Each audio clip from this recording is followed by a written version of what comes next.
Hello friend, welcome to state tutorial YouTube channel. Friends, हम लोग economics का आज दूसरा प्रैक्टिस सेट सॉल्व करेंगे, जो आपके उत्तर प्रदेश एलटी ग्रेड परीक्षा के लिए काफ़ी महत्वपूर्ण है। आप अगर टीजीटी, पीजीटी, जीआईसी प्रोक्त परीक्षा के भी ये सभी परीक्षाओं की तैयारी करते हैं तो वीडियो पर लास्ट तक बने रहेगा। वीडियो अच्छा लगे तो चैनल को सब्सक्राइब कर लीजिएगा, लाइक कीजिएगा, दोस्तों में शेयर भी कर दीजिएगा, बेल आइकन पर प्रेस कर लीजिएगा ताकि आने वाले वीडियो का नोटिफिकेशन सबसे पहले मिल सके। और इसके पहले का सभी पार्ट आप लोग प्ले लिस्ट में जाकर के देख सकते हैं। तो चलिए क्वेश्चन को शुरू करते हैं। पहला क्वेश्चन है, लगान मजदूरी एवं लाभ को आर्थिक विकास प्रक्रिया में शामिल करने वाले अर्थशास्त्री थे। तो ऑप्शन नंबर ए सही हो जाएगा, रिकार्डो। ठीक है, लगान मजदूरी एवं लाभ को आर्थिक विकास की प्रक्रिया में शामिल करने वाले अर्थशास्त्री रिकार्डो थे। तो यहाँ पे ऑप्शन नंबर ए आपका इसमें सही हो जाएगा। अगला क्वेश्चन है, निम्न वस्तुओं में से किसकी कीमत मांग लोच सबसे कम है? कॉफ़ी, लैपटॉप, कार, नमक। तो यहाँ पे डी ऑप्शन आपका समय सही हो जाएगा, नमक का। ठीक है, नमक के कीमत की मांग लोच जो है सबसे कम होती है। ठीक है, क्योंकि मांग की लोच बराबर होता है मांग में अनुपातिक परिवर्तन बटे मूल्य में अनुपातिक परिवर्तन। तो यहाँ पे आपका डी ऑप्शन आपका इसमें सही हो जाएगा। अगला क्वेश्चन है, एक सामान्य वस्तु के लिए प्रतिस्थापन प्रभाव होता है।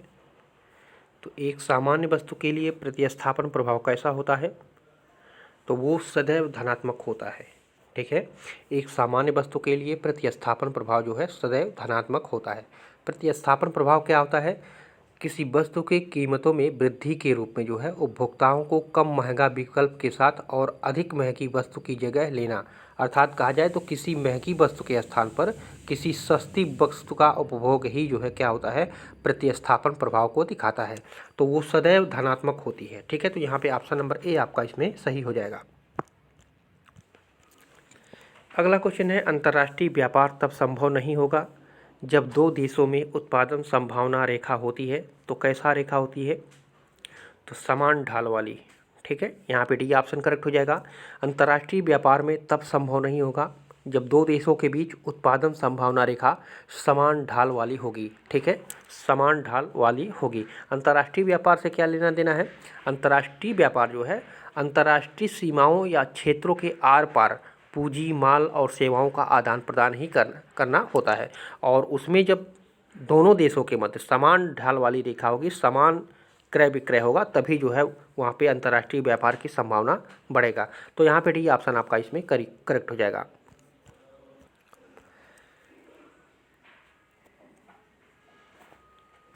अगला क्वेश्चन है, वैश्वीकरण के अंतर्गत सरकार की भूमिका क्या होती है? तो वैश्वीकरण के अंतर्गत सरकार की भूमिका जो है वो न्यूनतम होती है। ठीक है, यहाँ पे आपका सी ऑप्शन करेक्ट हो जाएगा। अगला क्वेश्चन है, निम्न में से किसके साथ अधिक क्षमता का सिद्धांत संबंधित है? अधिक क्षमता का सिद्धांत किससे संबंधित है? तो ये पूर्ण प्रतियोगिता से संबंधित है। ठीक है, यहाँ पे आपका ऑप्शन नंबर ए इसमें सही हो जाएगा। पूर्ण प्रतियोगिता क्या होता है? पूर्ण प्रतियोगिता बाजार के उस रूप का नाम है जिसमें विक्रेताओं की संख्या की कोई सीमा नहीं होती है। फलतः कोई भी एक उत्पादन बाजार में वस्तु की कीमत पर जो है प्रभाव नहीं डाल सकता है। उसी को हम क्या कहते हैं? पूर्ण प्रतियोगिता कहते हैं। और ये क्षमता का जो सिद्धांत है इसी से संबंधित है। ठीक है, तो यहाँ पे ए ऑप्शन आपका इसमें सही हो जाएगा। अगला क्वेश्चन है, आर्थिक विकास की निम्न अवस्थाओं में से किस एक का उल्लेख रोस्टोव ने नहीं किया है? तो परंपरावादी समाज की व्यवस्था इन्होंने ही दिया था, आत्मस्फूर्ति की अवस्था इन्होंने ही दिया था, अत्यधिक उपभोग की अवस्था इन्होंने ही दिया था, एकाधिकार पूंजीवाद की अवस्था ये इन्होंने नहीं दिया था। ठीक है, तो रोस्टोव का ये अवस्था नहीं माना जाता है। तो यहाँ पे ऑप्शन नंबर डी आपका इसमें सही हो जाएगा। अगला क्वेश्चन है, राष्ट्रीय आय समिति 1949 के अध्यक्ष थे। तो राष्ट्रीय आय समिति की स्थापना जो है 1949 में हुई थी। ये भी प्रश्न आपसे पूछा जा सकता है। और इसके अध्यक्ष कौन थे? तो इसके अध्यक्ष थे पीसी महालनोबिस। ठीक है, यहाँ पे डी ऑप्शन आपका करेक्ट हो जाएगा। अगला क्वेश्चन है, भारत में जनसंख्या वृद्धि की दृष्टि से महान विभाजन वर्ष माना जाता है। तो भारत में जनसंख्या वृद्धि की दृष्टि से महान विभाजन वर्ष 1921 था। यहाँ पे डी ऑप्शन आपका सही हो जाएगा। अगला क्वेश्चन है निम्न को क्रम में व्यवस्थित करें।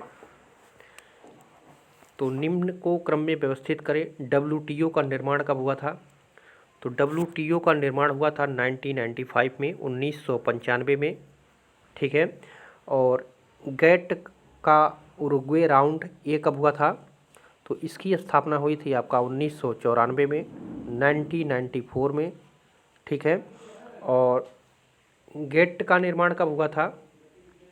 तो इसका निर्माण हुआ था 1948 में, ठीक है। और अनगेटेड का निर्माण कब हुआ था? तो इसका निर्माण हुआ था 1964 में, ठीक है। तो इसको कालक्रम के अनुसार हम लोग व्यवस्थित करेंगे। तो सबसे पहले आया था गेट का निर्माण 1948 में, यानी पहले पे 3 हो जाएगा। इसमें देख लीजिए सी में आपको मिल जा रहा है ऑप्शन, तो यहाँ पे आप लोग ऑप्शन सही कर लीजिएगा। ये चारों हैं महत्वपूर्ण और इन चारों के बारे में आप लोग अच्छी तरीके से ज़रूर पढ़िएगा। अगला क्वेश्चन है विकासशील देशों के हितों का प्रतिनिधित्व कौन सा समूह करता है? विकासशील देशों के हितों का प्रतिनिधित्व कौन सा समूह करता है? तो ये G77, ठीक है। विकासशील देशों के हितों का प्रतिनिधित्व जो है G77 समूह करता है। G77 समूह जो है यह विश्व के विकासशील देशों का एक समूह है। इसकी स्थापना जो है जिनेवा में संयुक्त राष्ट्र व्यापार और विकासशील सम्मेलन के पहले सत्र के बाद जो है किया गया था। तो यहाँ पे आपका ऑप्शन नंबर सी इसमें सही हो जाएगा। अगला क्वेश्चन है मार्शल के मार्ग वक्र को प्रकटित अधिमान द्वारा प्राप्त किया जा सकता है यदि निम्नलिखित में से किसी एक की उपेक्षा कर दी जाए। ऑप्शन यहाँ पे हैं आपको चारों, यहाँ से देखिए, ठीक है। तो ये होगा कौन सा प्रभाव होगा? तो ये आय का प्रभाव होगा, ठीक है। आय प्रभाव की उपेक्षा करके मार्शल के मार्ग वक्र को प्रकटित अधिमान द्वारा प्राप्त किया जा सकता है, ठीक है। तो यहाँ पे भी ये ऑप्शन आपका सही हो जाएगा। आय प्रभाव क्या होता है? आय मार्ग से अभिप्राय वस्तुओं एवं सेवाओं की उन मात्राओं से लगाया जाता है जो किसी समयावधि में अन्य बातें समान रहने पर एक उपभोक्ता अपने आय स्तरों पर क्रय करने की तत्परता दिखाता है, उसी को हम लोग आय प्रभाव कहते हैं। और इसकी उपेक्षा करके हम लोग जो है मार्शल के मार्ग वक्र को देखा जा सकता है। तो यहाँ पे भी ऑप्शन आपका इसमें सही हो जाएगा। अगला क्वेश्चन है उपभोक्ता बचत के सिद्धांत की परिकल्पना इनमें से किसके द्वारा प्रतिपादित की गई है? तो ये पीगू के द्वारा प्रतिपादित की गई है, ठीक है। उपभोक्ता बचत के सिद्धांत की परिकल्पना पीगू ने दिया था। तो यहाँ पे डी ऑप्शन आपका सही हो जाएगा। अगला क्वेश्चन है कॉब डगलस के उत्पादन फलन का मानना है कि प्रतिस्थापन लोच कैसा होता है? तो प्रतिस्थापन लोच 1 होता है, ठीक है, 1 है। कॉब डगलस के उत्पादन फलन का मानना है कि प्रतिस्थापन लोच 1 है। तो यहाँ पे ऑप्शन नंबर ए आपका इसमें सही हो जाएगा। अगला क्वेश्चन है मुद्रास्फीति के समय सार्वजनिक व्यय को घटाना चाहिए, ठीक है। मुद्रास्फीति के समय जो है सार्वजनिक व्यय को घटाना चाहिए। तो यहाँ पे ऑप्शन नंबर बी आपका इसमें सही हो जाएगा। अगला क्वेश्चन है मांग की कीमत लोचकता का मापक निम्न में से कौन सा है? तो लोचकता के मापक का जो सूत्र दिया गया था ED बराबर डेल्टा Q अपान डेल्टा P इंटू P अपान Q, ठीक है। तो यहाँ पे डेल्टा Q अपान डेल्टा P इंटू P अपान Q हो जाएगा, ठीक है। तो यहाँ पे पहले ऑप्शन में आप लोग देख सकते हैं ये जो है मांग की कीमत लोचकता का मापक माना जाता है। तो यहाँ पे ऑप्शन नंबर ए आपका इसमें सही हो जाएगा। मांग की कीमत लोच क्या होता है?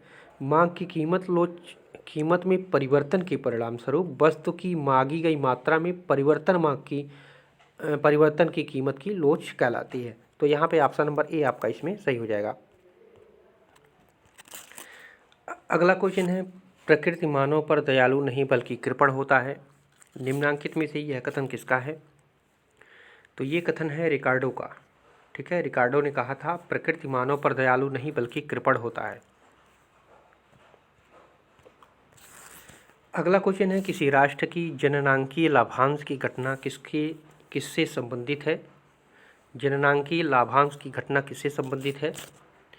तो ये कार्यशील आय समूह में जनसंख्या वृद्धि से संबंधित है। ठीक है, तो यहाँ पे डी ऑप्शन आपका सही हो जाएगा।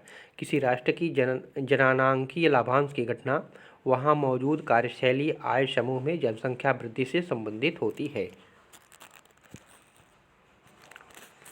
अगला क्वेश्चन है, भारत में उन किसानों को सीमांत किसान कहा जाता है जिसके पास भूमि हो। तो सीमांत किसान किसको कहा जाता है? जिसके पास 1 हेक्टेयर भूमि हो। ठीक है, 1 हेक्टेयर भूमि वाले किसानों को क्या कहा जाता है? सीमांत किसान कहा जाता है। और जिनके कृषि जोत का आकार अर्थात कृषि योग्य भूमि 1 हेक्टेयर से 2 हेक्टेयर के बीच हो, 1 हेक्टेयर से 2 हेक्टेयर के बीच हो, उसको हम लोग लघु किसान कहते हैं।